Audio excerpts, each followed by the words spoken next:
অসমীয়া ৰান্ধনি ঘৰত মই মনিকাই আপোনালোক সকলোকে স্বাগতম জনাইছোঁ। আজি মই আপোনালোকৰ ওচৰলৈ লৈ আহিছোঁ নেমুটেঙা আৰু আলুৰ সৈতে শিঙৰা মাছৰ ৰেচিপি।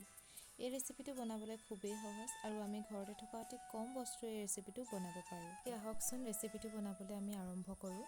ৰেচিপিটো বনাবলৈ আমাক কি লাগিব চাওঁচোন আহক। এই ৰেচিপিটো বনাবৰ বাবে আমাক লাগিব এটা ডাঙৰ চাইজৰ আলু, মিডিয়াম চাইজত কাটি ল'ব, পিঁয়াজ এটা, আদা নহৰু খুন্দি ল'ব, কমকৈ দিব, মান ধনিয়া পাত কেইখিলামান আৰু শুকান জলকীয়া এটা, এডোখৰ নেমু আৰু কেইটামান শিঙৰা মাছ। ইয়াতে মোৰ এটা মাগুৰ মাছো আছে, মানে আমাৰ ঘৰত আছিলে মাছটো, এইবাবে মই লগতে দি দিলোঁ আৰু আপোনালোকে এইটো স্কিপ কৰিব পাৰে। এতিয়া গেছটো জ্বলাই কেৰাহীখন ভালদৰে গৰম হ'ব দি অলপমান মিঠাতেল দি লৈছোঁ। তেলখিনি ভালদৰে গৰম হোৱাত ইয়াত মাছখিনি দি দিম। ইয়াতে মোৰ মাছখিনি অলপমান আগতে ভাজি থোৱা হৈছিলে, সেইবাবে মই অলপ সিজা পাছতে মাছখিনি কেৰাহীৰ পৰা নমাই ল'ম। এতিয়া একেখিনি তেলতে প্ৰথমে কাটি থোৱা পিঁয়াজখিনি দি দিছোঁ। পিঁয়াজখিনি অলপমান ভাজি লৈছোঁ। তাৰ পাছত আগতে আমি যি আদা নহৰু খুন্দি থৈছিলোঁ, সেই আদা নহৰুখিনি তাত দি দিছোঁ। পিঁয়াজৰ লগতে অলপমান ভাজি লৈছোঁ। ভালদৰে পিঁয়াজখিনি আৰু আদা নহৰু কেঁচা যিটো গোন্ধ থাকে, সেই গোন্ধটো আঁতৰাই ল'ব। তাৰপিছত তাতে সোৱাদ অনুসৰি হালধি, নিমখ দি দিব। মই ইয়াতে বহুত বেছি বস্তু ব্যৱহাৰ কৰা নাই।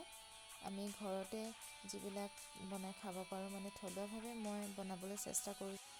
ইয়াৰ পাছত আগতে কাটি থোৱা আলুখিনি কেৰাহীত দি দিছোঁ। ভালদৰে আলুখিনি লৰাই ল'ব। তাৰ পাছত অলপ সময় সিজিব দিব। গেছটো আপোনালোকে ইয়াতে মিডিয়ামত ৰাখিব। 8 মিনিটমান সিজা পাছত আমি ঢাকনিখন এৰুৱাই চাম।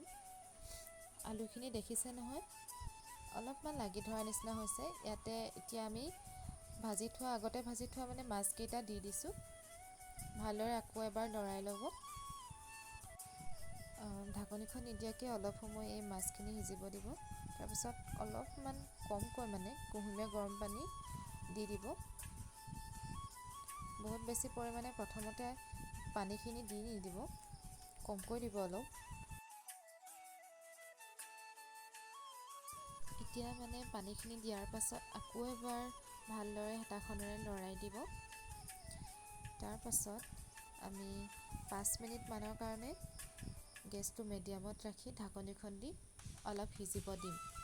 5 মিনিটমানৰ পাছত ঢাকনিখন এৰুৱাই চাইছোঁ, পানীখিনি প্ৰায় নাইকিয়া হৈছে। এতিয়া আমি আকৌ কুহুমীয়া গৰম পানী অলপ সৰহকৈ দি গেছটো হাই কৰি অলপ সময়ৰ বাবে সিজিব দিম। ইয়াতে মাজে মাজে আপোনালোকে ঢাকনিখন এৰুৱাই আঞ্জাখিনি চাই থাকিব পাৰে।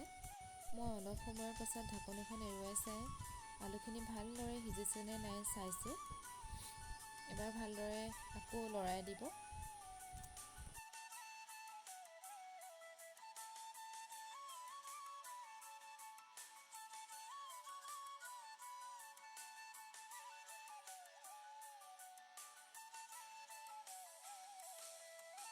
তাৰ পাছত ইয়াত মান ধনিয়া পাত কেইখিলা সৰু সৰুকৈ কুটি দি দিছোঁ আৰু এবাৰ লৰাই লৈছোঁ শাকখিনি ভালদৰে। তাৰ পাছত নেমু ৰসখিনি দি দিছোঁ।